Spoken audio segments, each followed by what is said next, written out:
Hello and welcome to Microsoft 365 Virtual Marathon 2020. I am super excited to be a part of this wonderful virtual event. It is great to have this opportunity and I want to thank the organizers to align me here to share a few things about the Azure DevOps continuous integration, continuous deployment. In this session, I am going to talk about how to use Azure CI/CD for SharePoint Framework solutions. Either it is a web part or SPFx extensions. So this session also covers how you would deploy SPFx code from GitHub repository to SharePoint Online using Azure DevOps pipelines. And the takeaway from this session would be what products are required and supported in this solution, as well as a quick walkthrough on the process itself with the demo. And I will, you can see that this is the fantastic event going to be happen in March 23rd to 25th in the next year. So you can join that as well. And I would like to thank to all the sponsors for making this happen and support all the way to for the success of this event. So let me brief you about myself. My name is Kirti Prajapati. I am a Microsoft MVP and SharePoint consultant. I have been doing SharePoint since 2007, so it is more than a decade working with SharePoint now. And I am also a Microsoft certified technical specialist. And by trade, I would call myself a SharePoint consultant and developer. However, I'd also call myself an evangelist because I like to talk about and encourage the use of SharePoint, Microsoft 365, and Azure to whoever will listen. And I have been speaking with uh, different local and international community events and conferences.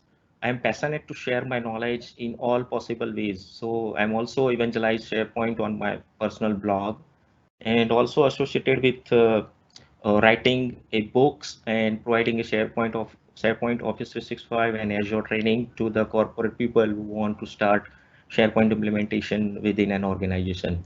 And along with that, I am also an organizer of Ahmedabad SharePoint user group, and under this group, we are organizing events like Microsoft 365 Global Development Bootcamp, Global Power Platform Bootcamp, SharePoint Saturdays, and Global AI on Tour. So there are a lot of events we are organizing under this the SharePoint user group for our local community.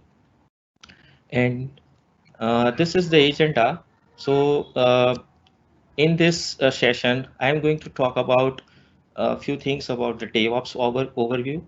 So in this, an overview of DevOps, which covers what is DevOps and few key features of it, along with how it is different from traditional IT and why it is required. And then I'll move to DevOps Lifecycle. In this section, I'll explain that it is necessary to understand what the different phases are while we are planning to use DevOps, because DevOps defines an agile relationship between development and operations. So it is a process practiced by the development team and the operational engineers together from beginning to the final stage of the product. So I think understanding DevOps is not complete without understanding the DevOps lifecycle phases. So I will explain all the available phases in this section. And after that, I'll move to the Azure DevOps. Here I'll explain what is Azure DevOps and why should you care about it. And because Azure DevOps has a lot of inbuilt functionality that allows teams to get up and running with managing their project and automating their workflows to increase productivity with a very short initial learning curve. So there is no need to spend a lot of time. And after that, I'll explain a bit about how you can use Azure DevOps for your SharePoint framework solutions. So I have been working with SPFx solutions for long, and during the development and deployment, I feel it is very difficult to maintain their integrity as they grow in terms of the project expansion. When you have a team working on the same SPFX solution, it is quite challenging to manage the continuous development efforts, testing, and deployment of the latest release package. So to avoid that kind of manual process, it is better to have something automated and then Azure DevOps comes into the picture. So after that, having this chance of prevalence, it gave me the idea to share the lessons learned from building this successfully delivered project from the DevOps perspective. So I will demo a kind of solution that how to set up a continuous integration and continuous deployment to automate the process for SPFx solutions. So in this session, I'm going to cover only CI/CD, Azure DevOps CI/CD for SharePoint Online. I'm not going to talk about this on premises, and we'll explain that how we can use the different Git repository and push our code into that, and how we can create the pipelines and releases and get the web part deployed in the app catalog file. So let's begin with an overview of the DevOps. So DevOps is a kind of uh, combination of two words, namely development and operations. What it means that the term DevOps is combination of two words, as I said, or we can say that it is the combination of practices. There are different practices available, tools and philosophies that enable rapid development and deployment of enterprise and consumer applications. And the second one is a practice that allows a single team to manage the entire application development lifecycle, whether the whole lifecycle contains the development, testing, deployment, and operations. So DevOps combines and merges the development team and IT ops team to work closely in the application lifecycle. They share their skills and involve from development through testing into the deployment of the applications. And so quality assurance and the security teams are also tightly integrated and work with the DevOps teams. And DevOps teams uses practices to automate all the development and operations processes. And then it promotes collaboration between development and operations teams to deploy code to production faster in an automated and a repeatable way. So in DevOps, the technology stack and tooling are reliable and evolve quickly, and help engineers to accomplish their tasks very quickly. For example, continuous deployment of code from GitHub. Normally, this would have required help from other team, but as a DevOps integrate this into a single unit, this increases the development velocity. Or we can say that it is the union of people means the development and operations teams, and the process means the development and server setups and products to enable continuous delivery. So this is a brief on how what is DevOps and how we can utilize that. So now let me jump into that why DevOps is required. As I mentioned in the beginning, that DevOps is a management culture that improves the IT service delivery agility based on the communication, collaboration, and integration. It is a kind of platform that identifies the relationship between the various tools, ideas, and themes of software development and IT operations, using rapid iterations and continuous improvement. Now the point is, there were a lot of challenges when we consider the traditional waterfall model instead of DevOps. Like after development, the code deployment time was huge. Once we move from one server to another server or dev server to different UAT, QA or production server, the pressure of work on old, pending and new code was high because development and deployment time was very high. On the other hand, operations was also not completely satisfied. It was difficult to maintain 100% uptime of the production environment. That's the main issue. And infrastructure perspective, so infrastructure automation tools were not very effective, and the number of servers to be monitored keeps on increasing with the time and hence the complexity for the project. So let me give you an example of how DevOps brings great changes to compare to the traditional waterfall model. Let's say, for example, the application is fresh launch and the process of buying servers to ship the code has just started, and we are planning to move everything within a 2 or 3 weeks span. So after placing an order for the required servers, what happens in waterfall model process? So the development team works on testing and the operations team work on the extensive paperwork as required in enterprise to deploy the infrastructure. Whereas in DevOps, development and operations team work together on the paperwork to set up the new servers. This results in a better visibility of the infrastructure requirement. The second thing is what happens in waterfall model process. The operations team has no clue about the progress of the development team, and the operations team develop a monitoring plan as per their understanding. There is no collaboration between the development and ops teams. Whereas in DevOps, the operations team is completely aware of the progress the developers are making. Operations team interact with developers and jointly develop a monitoring plan that caters to the IT and business needs. The third point I would like to mention is in waterfall model process, before the go live of the project, to load test, the load testing crashes the application, and because of that, the release is delayed. While in DevOps, before go live, the load testing makes the application a bit slow, but the development team can quickly fixes the bottlenecks and the application can be released on time. So based on this, I can say the team worked in complete isolation. So it means that before DevOps, the development and operation team worked in complete isolation. And improved collaboration means with DevOps and a single combined platform, developers and operations team collaborate easily. So they are no longer isolated from each other and share responsibilities and their feedbacks. And the second thing is testing and deployment were isolated activities, because the testing and the development were isolated activities done after design and build. Hence, they consume more time than actual build cycles.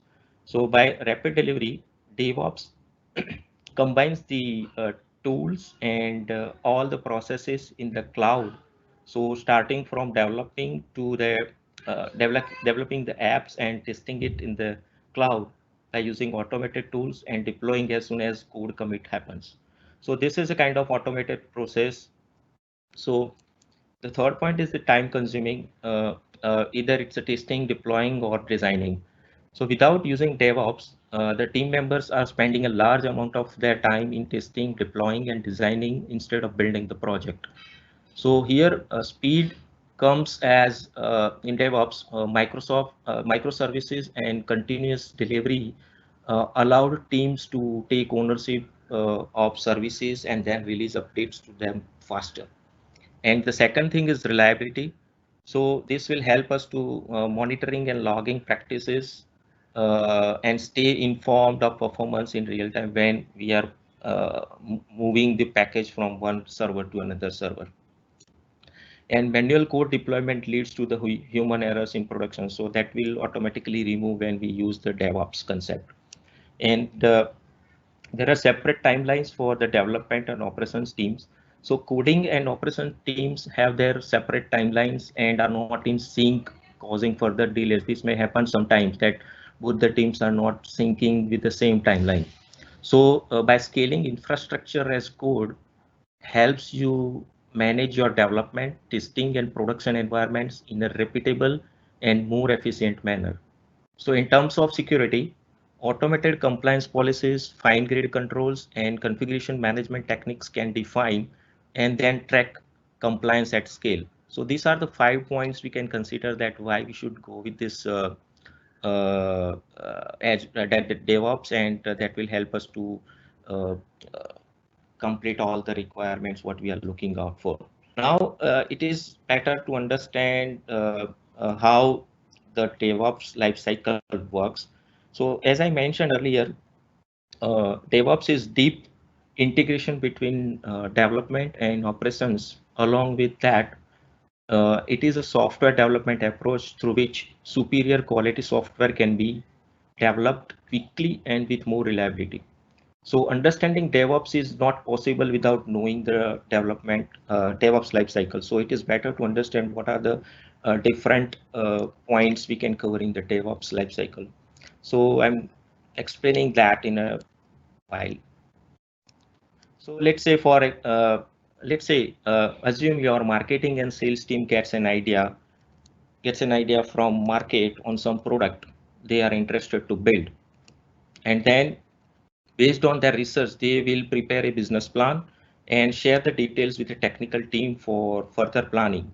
The planning team will decide the development architecture and share the details with the development team, and the development team will identify the suitable source control IDE to write code and build the solutions and how they will manage the development and efforts.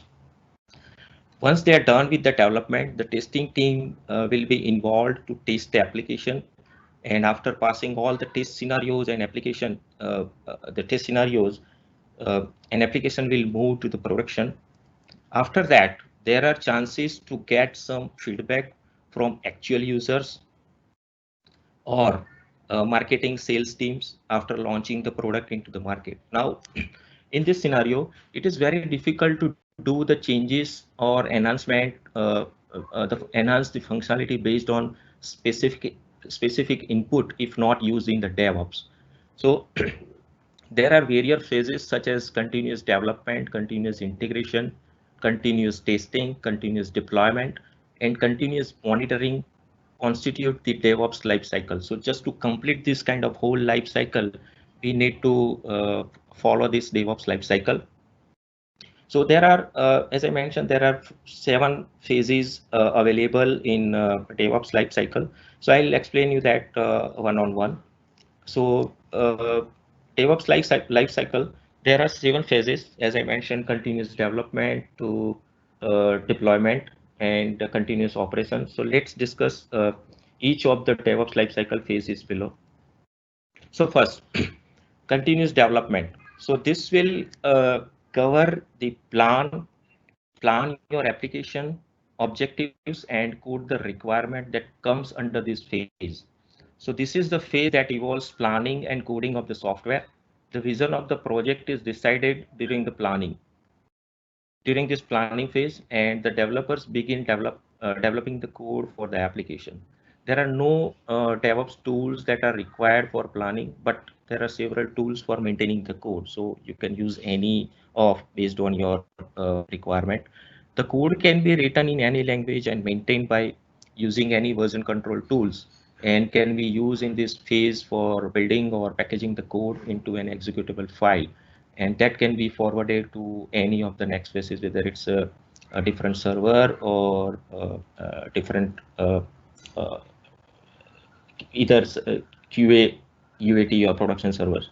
In the first phase of the DevOps lifecycle, you should plan your application objective that must be delivered to the customer. Once you are sure of application objectives, start with the project development, and that includes the activities like code generation and putting the same to the next phases, whether it's next upcoming servers or the next releases.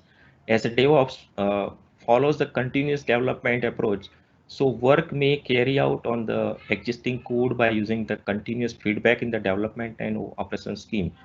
Now, the second point is that after the planning and code development, continuous testing is required, and which comes the build. Under that build and test, we can cover up. So this is the stage where the developed software is continuously tested for bugs. The testing process checks the actual use of an application in the DevOps, and testers produce results while still ensure that application can have its intended use in a live environment. So they will make sure that everything works as expected when this product or the project or the component moves to the server. The testing process gives more information about the different aspects of an application that run that in turn is set to the development process to improve the applications. Now, after planning, coding, building, and testing, it is time to integrate your code. So the continuous integration comes into the picture. So this is the stage where new functionality is integrated with the prevailing code and testing takes place. So continuous development is only possible due to continuous integration and testing. Without that, we cannot have this continuous development process. This stage is, I can say, this is the heart of the entire DevOps lifecycle. So it is a software development practice in which the developers require to commit code changes, commit the changes to the source code more frequently. This may be on a daily or weekly basis. Excuse me. So every commit is then built, and this allows early detection of problems if they are present. So building code not only involves compilation, but it also includes code review, unit testing, integration testing, and packaging of the solutions. So the code supporting new functionalities continuously integrated with the existing code.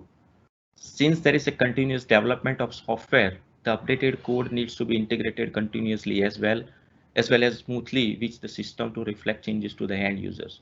So as and when the change comes from the testing team, the development team can easily fix the issues or the enhancement, and that could be reflected to the end users immediately. So and it comes to the continuous deployment. In this phase, the deployment process takes place continuously. It is performed in such a manner that any changes made anytime in the code should not affect the functioning of a high traffic website. So it is not possible that you are fixing something and something has been broken on the existing functionality. So this is the stage where the code is deployed to the production servers. It is also important to ensure that the code is correctly deployed on all the servers.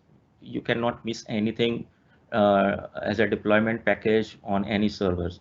So since the new code is deployed continuously, configuration management tools play an important role in executing tasks quickly and frequently. And after that, we just need to monitor that using the continuous monitoring process. In this phase, the operation team will take care of the inappropriate system behavior or bugs that are found in the production. This is very crucial stage of DevOps lifecycle where you continuously monitor the performance of your application. Here, uh, vital information about the use of the software is recorded, and this information is processed to recognize the proper functionality of the application. So the system errors such as low memory, server not reachable, etc. resolved in this phase. So by monitoring, the team can identify those issues here. And it also maintains the security and availability of all the services. It helps us automatically fix the problems as soon as they are detected. And this practice involves the participation of the operations team who will monitor the user activity for bugs or any improper behavior of the system. So there are different tools or help you monitor the application's performance and the servers closely, and also enable you to check the health of the system proactively. So they can also improve productivity and increase the reliability of the systems, which in turn reduce the IT support costs. So this will help us to save some budgeting as well.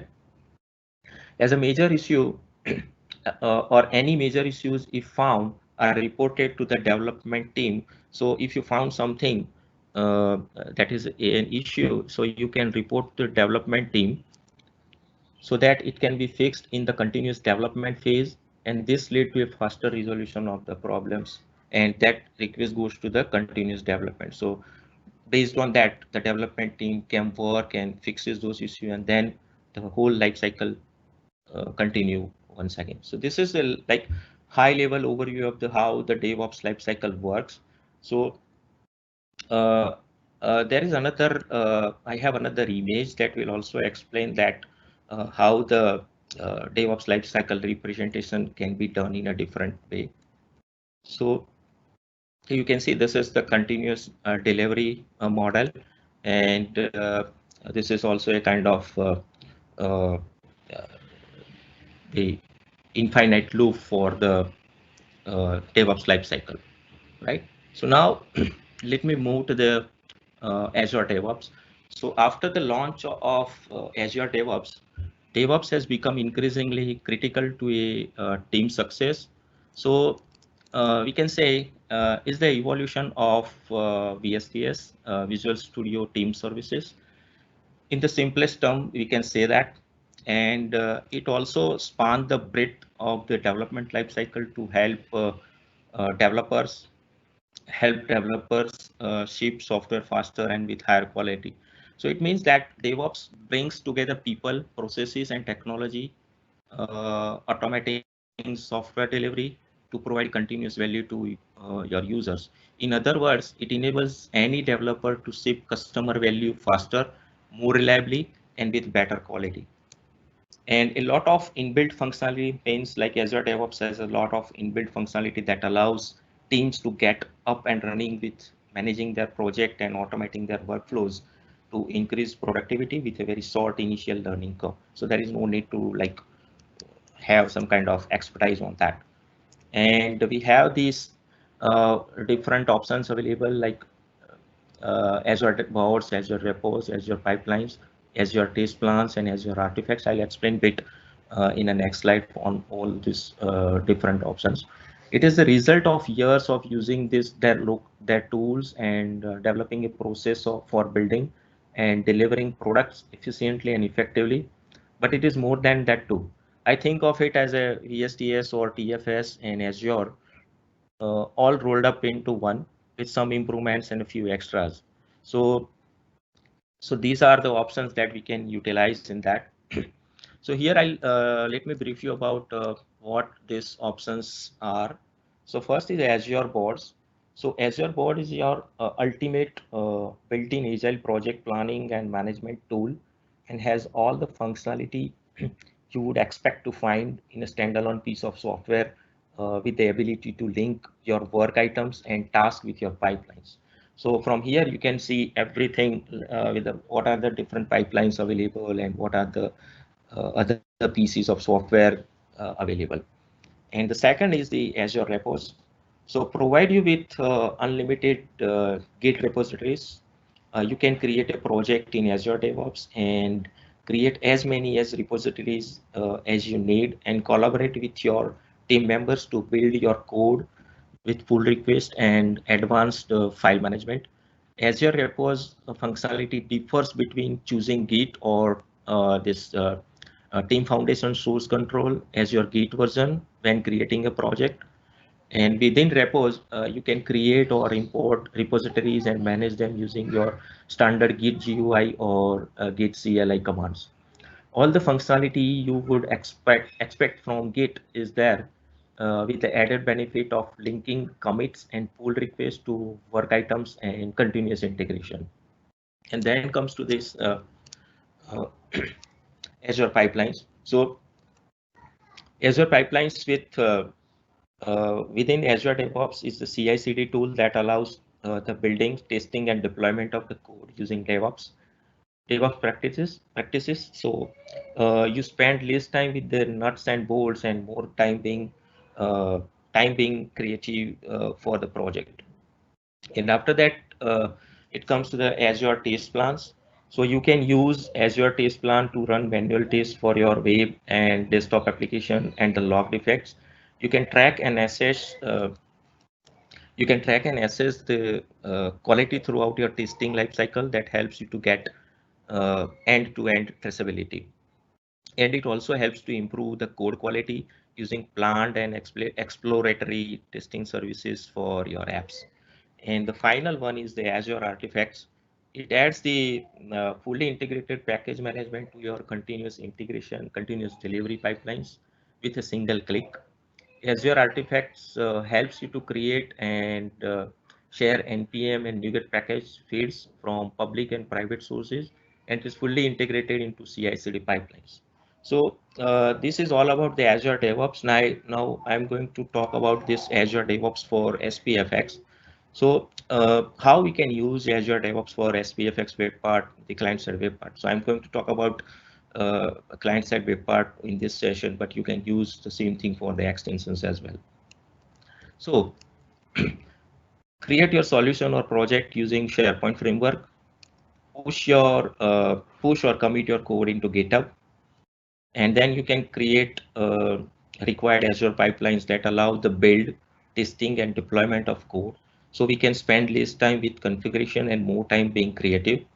And you can use PNP or Office 365 CLI command to push your solution package and other artifacts from source to destination. in our case of in this case, the 360 portal would, this Office 365 portal would be source and the destination.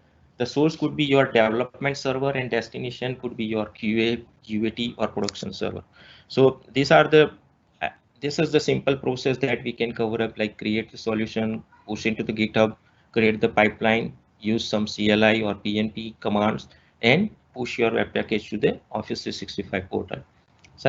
So let me show you how to use and create the Azure pipelines for SPFx solutions and prepare an automated CI/CD process through the demo. So now I'm jumping into the demo. So that will help to understand how we can create the solution, and that will help us to use the Azure DevOps.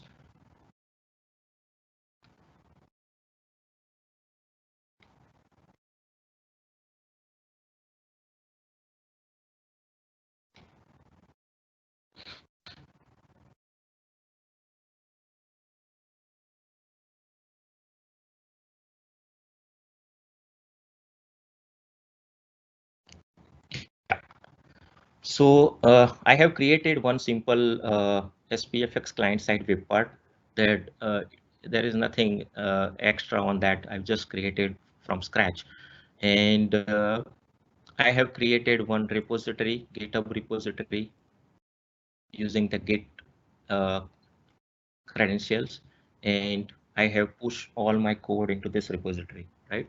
So my code is available in Git repo. Now, once your code is available in the Git repo from Azure DevOps, you just log in into the Azure DevOps from dev.azure.com portal and create one project if you don't have any projects available in that. And then once you create the project, it is time to create the pipeline for that. So yeah, I've created the repos first and then create the pipeline for this one. So for this session, I have already created one pipeline, but if you want to create the new pipeline, then just click on the new pipeline. It will ask you some information like which component or where your code is available. So I'm going to use the classic editor. And from there, you just have to pick what is the source of your solution. So in this session, I'm going to use GitHub as my source. And once you click on the GitHub,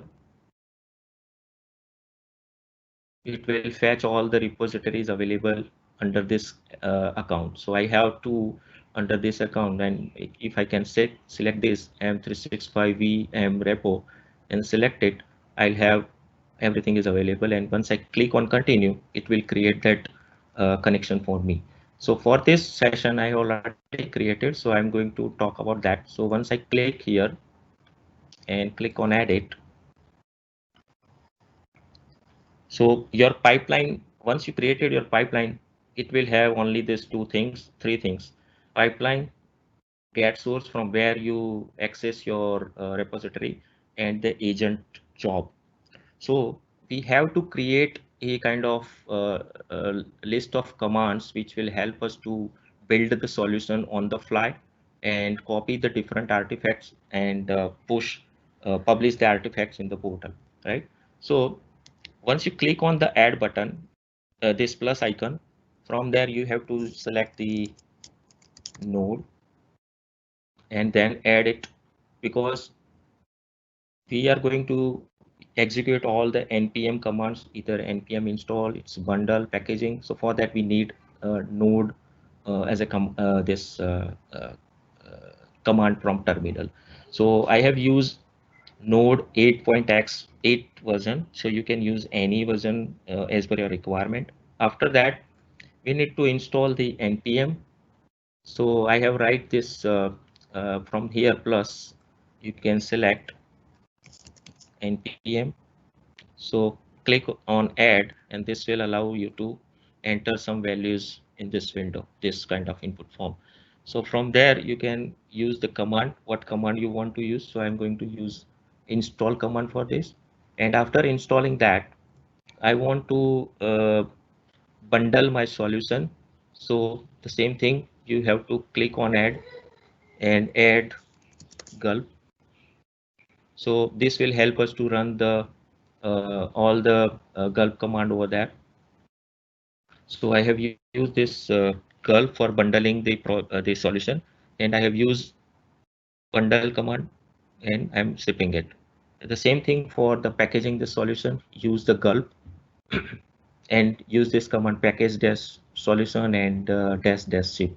So once this is done, we need to copy this the artifacts, the SPPKG file somewhere in the portal, right? So I'm using the default build artifacts using directory path and putting it to the drop folder. So I have used source folder as my SharePoint/solution, so which comes under this solution file, SharePoint, then solution, and my package is available here, right? So this is how you can use those commands. And after that, you can publish your artifact into the pipeline. So this is the default command that comes into the when you are using this pipeline command. So your build artifacts from drop folder will be available into the Azure pipelines. So my pipeline is ready now. What happens when my build is succeeded and I want to push my code into a specific server, either it's a dev, QA or UAT. So for that, we have to create the release. So once I'm done with the pipeline creation, I'll go to the releases tab. And from there, once you click on the new, you can create new release pipeline. And I have already created for this. So I'll just click on that and edit this. So I'll show you that how you can create the release. So this is the artifacts we created in the previous step. Now I have to add one stage, either it's a development or you can add another stage for the QA, UAT and the production. In that stage, I have to define that what are the different tasks I want to perform when my build gets succeeded in the first pipeline I have created.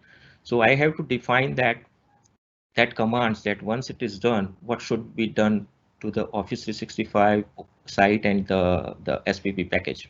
So again, you'll have that agent job. So again, we have to add those different commands. So once you click on that plus, you can find that node again, just to install the node installer. And here we are going to use the npm this custom commands because we want to use or install that into the production on the server using different commands. So I'm using this PNP Office 365 CLI. So in that I am installing this @PNP/Office 365 -CLI command as a custom command. And after that, my next task would be connecting to the app catalog. So here you can see this CLI command line. So I have used some parameters as a variables. So I'll explain you a bit about variables after this. So you have to execute this line of command and that will automatically connect to your app catalog site. And after connecting that, you have to add your solution package into app catalog. Now the question is, what should be used to write this command? So for this, you just need to use the command line. This command line will help you to execute this PNP O365 CLI commands, right? And once you add your solution, execute this command, this will add your solution package to the app catalog. And the last one is the deploy. So this command will deploy your solution to the specific app catalog URL and it's a tenant variables associated with that. Now here I have to define that what is the package name. So in the pipeline, I mentioned that I am putting this publishing these artifacts, the SPPKG file into the drop folder. So I am pulling out that folder from this, the SPPKG package solution from this folder and deploying into the app catalog portal of my site. portal of the catalog site. So these are all the steps that we can define in the release of the portal, release of the pipeline. Now, I'll show you that how my web part looks like now, and I'll do some changes in that. Or yeah, before that, I forgot to explain one thing. Edit it again. Task. And if you see, these are the variables I have used: dollar tenant, dollar catalog site, host type, then username is a variable, password is a variable. So from here you can create all the variables, and you can create new variables as well as use the existing one. So I have created 4 variables for this demo. The catalog site, it's a URL of the app catalog portal, then password, then tenant name and username, using which you are going to execute this commands. So these are all the required points that you can create this release pipeline and the release. Now, my web part, I have deployed the web part here, and it says that a simple text. Now, I'm going to change this welcome to Azure DevOps CI/CD for SPFx text to something else. Now I'm going to this web part, and I'm changing that to M365 Virtual Marathon 2020, and I'm just saving it, Control S. So you can see in the source control, one pending changes is required. So to push your code from your development environment, there are a number of options available. You can use Visual Studio itself to commit or push your code into the Git repository. But I am using this Git dashboard to push my code and pull the code from and to Git repo. Now you can see that the one change has been made in the right side section. You can see that. So from here, I have to just provide the comment that title has been changed, right? So to use the GitHub dashboard, you just download it from the GitHub website and map your Git repository. So you will get your current repository as like this. So from there you can switch the different repository, or you can also create from here as well, and that will be also automatically linked with that account. Or you can clone the repository from GitHub if you want to clone something. So once I added the comment and click on the commit master, so these changes will be pushed to my Azure, GitHub solution. So as of now, let me go to that commit. So before committing this code, I just wanted to share that how it will look like once I commit my code. So this is the commit 10 hours ago. Now I'm committing this from this Git dashboard, commit to master, right? It is committed. Now it will ask me to push commit to the origin remote. So once clicking on the push origin, this will push my updated code to the Git repo. So it is pushing to the origin, is fetching in, and yeah, refresh the repo. So once I refresh here, my new committed changes will be available here. So I'm just refreshing it. Yes, and we have that here, and you can see the ID number is also there, C52. So if you go here,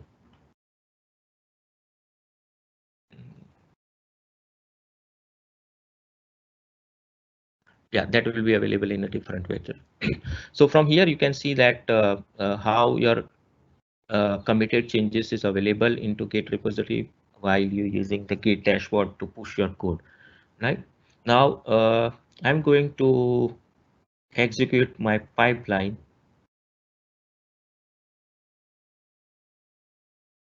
Right? So I'm just clicking here, and for this demo, I'm going to do everything manually because it is better to understand that how this process works. Once you are okay with manual process understanding, and then you can also trigger automatically. So I'm just going to run this pipeline. So click on your pipeline name and click on run pipeline, and then you'll have this run button. So click on that. It will build your solution and make it ready to release.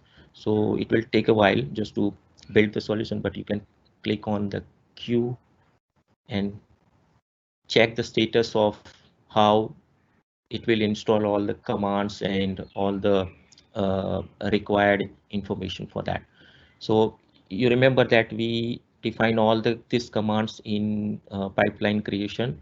So use Node.js, installing npm, like bundling the package solution, creating the package solution, and copying the artifacts into the drop folder, and publishing those artifacts which we have created in pipelines. So this will take a while, like a couple of minutes to complete all the steps. And once it is done, we are good to have the release to different servers, whether it's a development, QA, UAT, or production. So for that, once you release the code from pipeline to any server, it depends like how you want to move from their server to another server, right? So you can create a separate release for that. Once your code executed successfully in the dev environment, you can create a kind of approval process that once it is completed in the dev, then the higher manager or the concerned person can approve to move that from dev to QAT. So that is also possible, but for that you just need to add one more this release uh, and have to use the same command what we have in the previous release creation. We just need to change the URL of the servers. That's it. And the credentials, if you are using the different credentials to connect with the app catalog, and we have as an admin to install this solution. So once it is done, like we can get this successful message. So it is still. So once we are done with that, we can have all these processes as a checked with the green checkbox, and we'll be able to have the solution available for the release. So it is taking a while. Yeah, now it is bundling the package.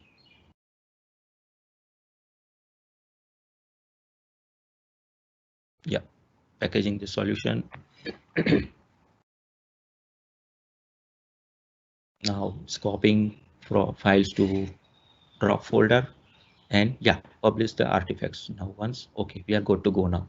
So it is done now, and the build is succeeded. And if I go to the release, from release, I can create new release, or I can execute the same one. So I'm just going to create new one and clicking on the create. And from here, you can see that it will execute all the commands we have defined in the release. And once my build is completed successfully, I also receive an email that your build is succeeded. So this is this kind of email you are receiving from the Azure DevOps if you have configured something, right? That this build pipeline has been successfully executed. So you can have that kind of email notification retrieval for the team as well. So now it also execute all the commands which we have defined in this release. So it will initiate the job, then download the artifacts from the drop folder where we publish the artifacts from the pipeline, and it will also install npm command. Then it will connect to the app catalog.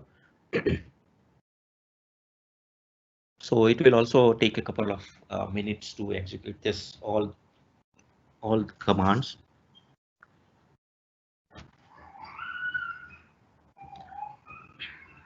And the best part is that it will automatically identify if the error comes in, and you can also notify someone if the release is not working properly or your build fails.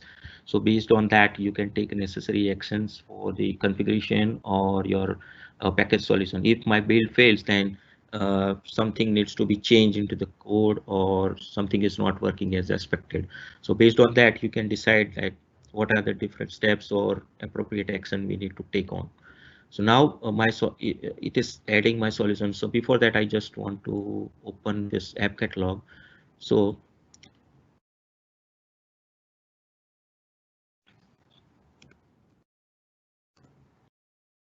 I'm just searching with the word part name.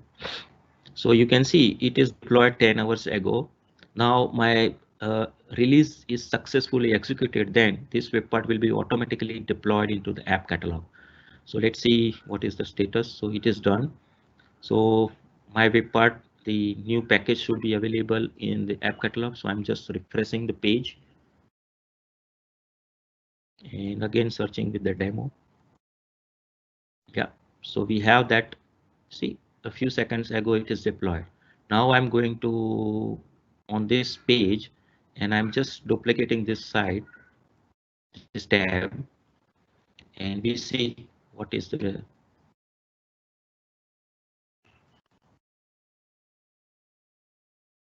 yeah, just refreshing this.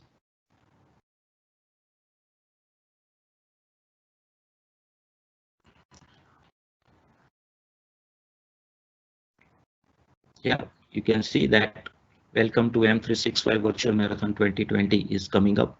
So this is how it works when you do some changes into your code, come into the repository, and repository will uh, uh, execute the pipeline, and once the pipeline will succeeded, you can get the execute the release, and that release will move the package to the app catalog file, and then you can have that updated content in your web part itself. So this is how this Azure DevOps for SPFx, Azure DevOps CI/CD SPFx works for. Yeah, so this is all about the demo. And if you want to have kind of uh, references of the food, the links, so I'll just share you with that.